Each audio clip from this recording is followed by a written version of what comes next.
Hello बच्चों, आज हम लोग प्रश्नावली 1.2 में यूज होने वाले सारे कंसेप्ट और थ्योरी को पढ़ेंगे। पिछली वीडियो में हम लोग प्रश्नावली 1.1 को पढ़ चुके हैं और उसके सारे कॉन्सेप्ट को भी समझ चुके हैं। चलिए इस प्रश्नावली में क्या क्या टॉपिक्स पढ़ने हैं उसको पढ़ते हैं। पहला टॉपिक क्या है कि अंकगणित की आधारभूत प्रमेय। क्या कह रहा है ये प्रमेय कि प्रत्येक भाज्य संख्याओं को अभाज्य संख्याओं के एक गुणनफल के रूप में व्यक्त किया जा सकता है तथा यह गुणनखंड अभाज्य गुणनखंडों के आने वाले क्रम के बिना अद्वितीय होता है। देखिए, सबसे पहले हम लोग समझेंगे कि भाज्य संख्या क्या होता है और अभाज्य संख्या क्या होता है।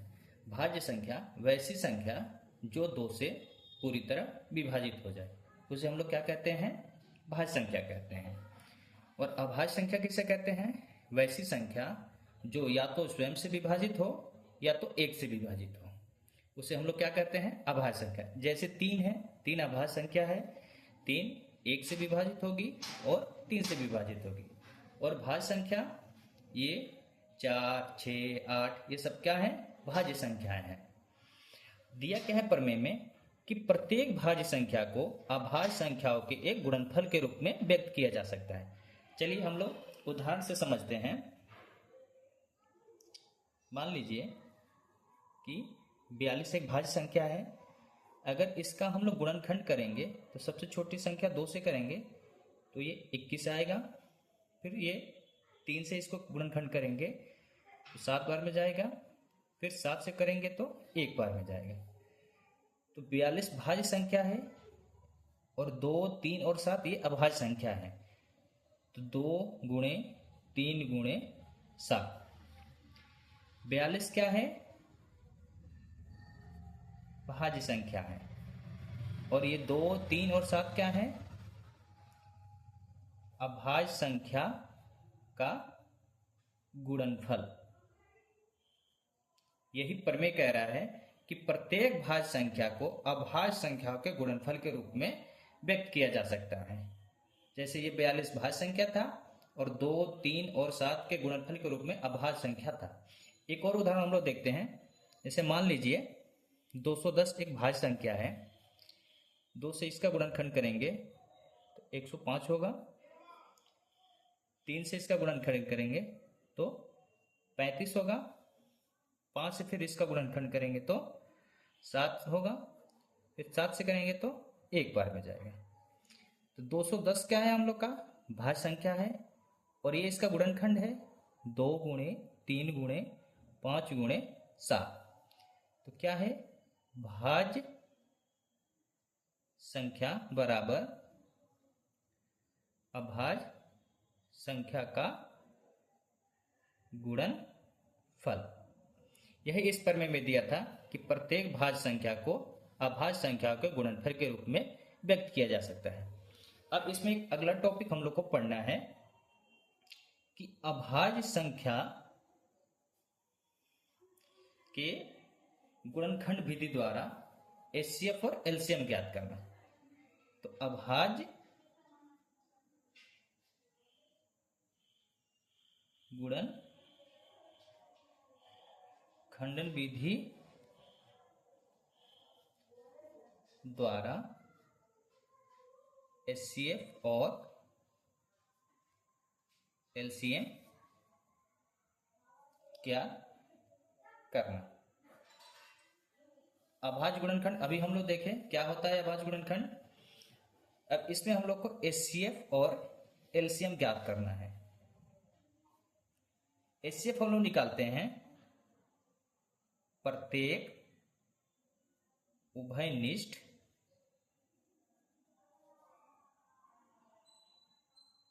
अभाज्य गुणनखंड की सबसे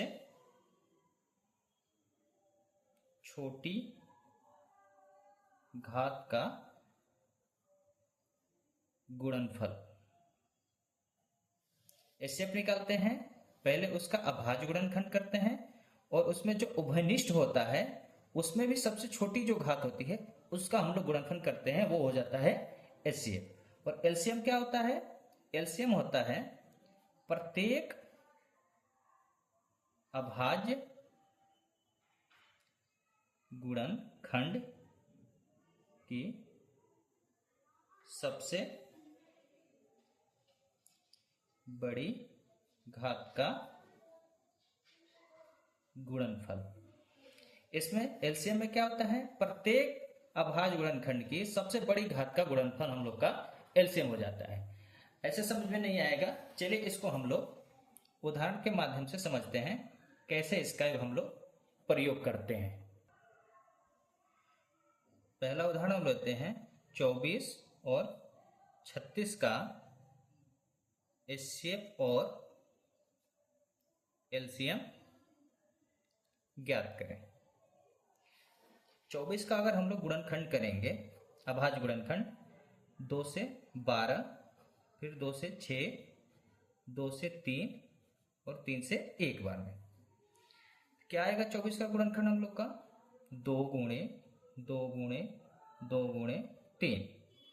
ऐसे ही 36 का गुणनखंड करेंगे तो 18, फिर 2 से 9, फिर 3 से 3, फिर 3 से 1 बार में। तो 36 का क्या आ जाएगा? 2 गुणे 2 गुणे 3 गुणे 3। अब इसको घात में लिखेंगे। देखिए 2 कितनी बार है? 3 बार है, तो 2 की घात 3। 3 कितनी बार है? 1 बार है, तो 3 की घात 1। इसमें देखिए 2 कितनी बार है? 2 बार है। और 3 कितनी बार है? 2 बार है। तब हम लोग को निकालना है HCF और LCM। अब पढ़िए आप लोग HCF में क्या लिखा है कि प्रत्येक उभयनिष्ठ अभाज्य गुणनखंड की सबसे छोटी घात का गुणनफल। यहां ध्यान दीजिए, उभयनिष्ठ, प्रत्येक उभयनिष्ठ। दोनों में क्या उभयनिष्ठ दिख रहा है आप लोग को?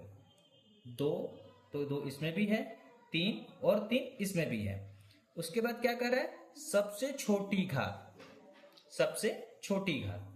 तो उभयनिष्ठ वाले में 2 भी है, इसमें भी 2 है। इसकी घात 3 है, इसकी घात 2 है, तो छोटी कौन सा हुआ? 2 हुआ। तो 2 की घात 2। 3 की घात 1 है, 3 की घात 2 है, छोटा कौन सा? 1 है, तो 3 की घात 1। 2 की घात 2 कितना हो जाएगा? 4। 3 की घात 1 कितना हो जाएगा? 3। कितना आ गया? HCF इसका 12। एलसीएम क्या है कि प्रत्येक अभाज्य गुणनखंड, इसमें उभयनिष्ठ नहीं है, इसमें सभी को लेना है, प्रत्येक को।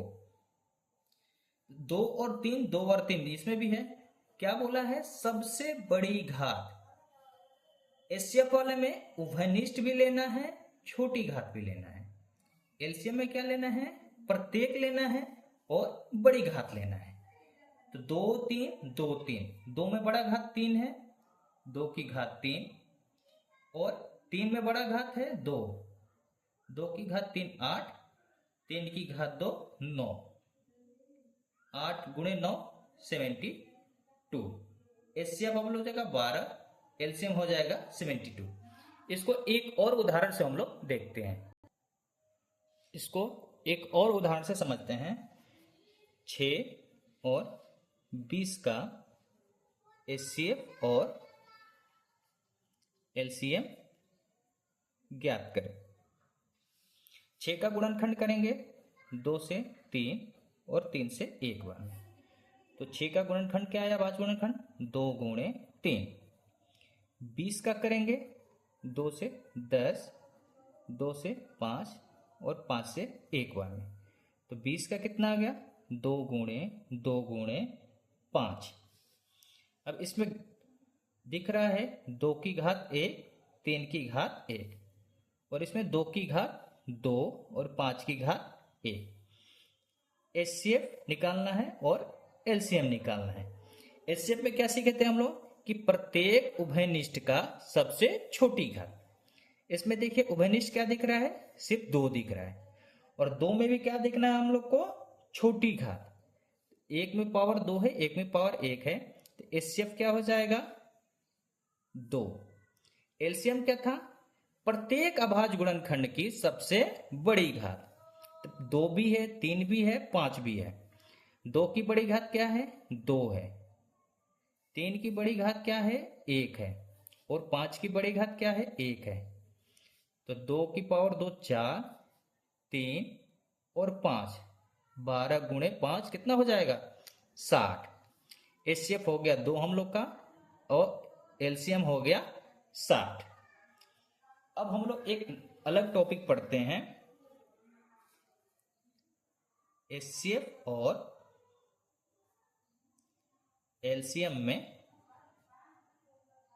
संबंध। एचसीएफ और एलसीएम में संबंध। किन्हीं दो धनात्मक पूर्णांकों ए और बी के लिए एचसीएफ ए और बी का गुणे एलसीएम ए और बी का बराबर क्या होता है? ए गुणे बी। नहीं समझ में आया? देखिए क्या कह रहा है कि किन्हीं दो संख्याओं ए या बी, कोई दो संख्या है धनात्मक पूर्णांक, उन दोनों का एचसीएफ अगर निकालने और एलसीएम निकालने, तो एचसीएफ और एलसीएम दोनों का अगर गुणा करेंगे तो दोनों संख्या के गुणनफल के बराबर आएगा। मान लीजिए एचसीएफ गुणे एलसीएम बराबर पहली संख्या गुणे दूसरी संख्या। दोनों संख्याओं का गुणनफल उसके एचसीएफ और एलसीएम के गुणनफल के बराबर होता है। अब इसको एक उदाहरण से समझते हैं। जैसे मान लीजिए यहीं पर भी निकाल लेते हैं हम लोग 6 और 20 का एचसीएफ और एलसीएम। 6 और 20 का एलसीएम क्या निकाले थे हम लोग? 2 की घात 2 गुणे 3 की घात 1 और 5 की घात 1, 4 गुणे 3 गुणे 5 बराबर 60। और एचसीएफ क्या निकाले थे? 2 की घात 1 2। एलसीएम क्या है? 60। एचसीएफ क्या है? 2। फॉर्मूला क्या है? एचसीएफ गुणे एलसीएम बराबर ए इंटू बी। मान लीजिए 6a है और 20b है, तो इसका एचसीएफ क्या है? 2 है। एलसीएम क्या है? 60 है। ए क्या है हम लोग का? 6 है।